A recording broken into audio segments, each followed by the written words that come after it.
तो वो लक्ष्य मेरे लिए ज्यादा इंपॉर्टेंट है, हमको अपने से नहीं ज्यादा मतलब नहीं। वाह। मैं खान सर के बारे में बता दूं कि इनका यूट्यूब पे जो एजुकेशनल चैनल है उसके 17 मिलियन मतलब 1,70,00,000 फॉलोअर्स ज्यादा हैं। है, हैं? ज्यादा है। अब 19 हो गए। 19 हो गए। बाप रे, क्या बात है, वाह। तो लॉकडाउन से पहले सर 30,000 थे। हाँ। एकदम लॉकडाउन के बाद जितनी आपकी सब्सक्रिप्शन बढ़ी है उतनी तो ओटीटी प्लेटफॉर्म्स की नहीं बढ़ी जितनी आपकी बढ़ गई। ये नेक काम की शुरुआत कैसे हुई थी खान सर?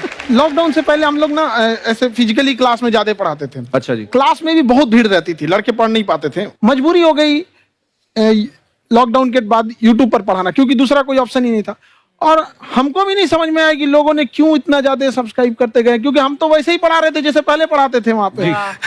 तो बस ये रहता है कि लड़कों को पढ़ाई से रिलेटेड उसको डाउट ना रह जाए कोई भी, क्योंकि जब हम लोग पढ़ते थे ना तो सबसे पीछे आते थे, हम लोग क्लास के पीछे बैठते थे। हम लोग मान लिए थे कि ये लोग बहुत अच्छे पढ़ने में, हम लोग का तो कुछ नहीं हो सकता है यहाँ पे।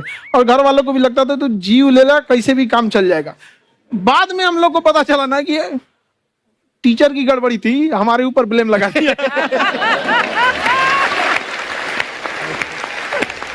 सर आइए, बहुत बहुत स्वागत है आपका। वाकई एक्चुअली अगर पढ़ाने का तरीका इतना सरल हो, आसान हो, जैसे ना सर मुझे बचपन में ना मुझे हिस्ट्री का पढ़ने का बड़ा मजा आता था।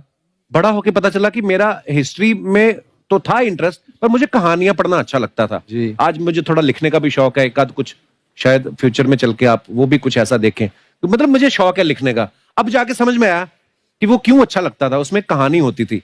तो ये नहीं हमें पढ़ाया, हमें रट्टा मरवाते थे। तो ये जो आपका ये जो तरीका है ये बहुत ही बढ़िया है। काश हमारे समय में भी ऐसा होता, यूट्यूब पे अच्छे अच्छे शिक्षक होते। हालांकि हमारे टीचर भी बहुत अच्छे थे। लेकिन इतने डिटेल में खान सर, मैंने आपके वीडियोस देखे हैं, मतलब जिस सब्जेक्ट को आप जानते भी ना हो और अगर लेक्चर देखें और सुने तो उसमें इतनी रुचि पैदा हो जाती है। बिकॉज हम सब टीचर्स के द्वारा ही पढ़ाए गए हैं और हमारे अच्छे टीचर्स भी रहे हैं, लेकिन जरूर आप में एक बहुत ही खास बात है कि आप हर सब्जेक्ट को बहुत इंटरेस्टिंग बना देते हैं। और Thank you, ma'am. इसमें क्या है ना, टैलेंट जो है ये टीचर्स को विजुअल ट्रेनिंग कैसे देनी है, जो बताया अभी कपिल जी ने। कहानी, मैं एक छोटा प्रश्न पूछता हूँ, असैसिनेशन की स्पेलिंग किसको मालूम है यहाँ? लोग बिलीव नहीं करेंगे लेकिन मुझे मालूम है। असैसिनेशन की स्पेलिंग होती है Yes. भाई एस माने गधा, गधे के ऊपर एक और गधा, एक और एस, उसके ऊपर आई मतलब मैं पूरा, और मेरे ऊपर पूरा देश नेशन, आई नेशन।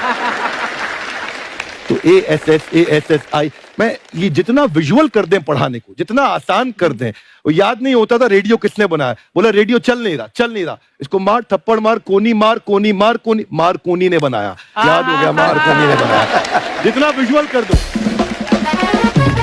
जैसे आपने कहा कि कैसे किसी चीज को इतना अच्छा समझा देते हैं, वो आधे घंटे के क्लास के लिए पीछे 1 हफ्ते का मेहनत होता है। मैं ये भी पूछने वाली थी कि कितनी मेहनत लगती है आपको। वो डिपेंड करता है कि हम कब तक सेटिस्फाई नहीं हो जाते। अच्छा। कभी कभी तो कोई चीजें 2-2 महीने से अटकी हुई है, जब तक हम नहीं सेटिस्फाई होते, नहीं इसको ऐसे नहीं, अब लड़के समझे तब तक नहीं बताते उसे। वाह। कहते हैं ना, दुनिया ने मेरी बुलंदियां देखी, किसी ने पाँव के छाले नहीं देखे।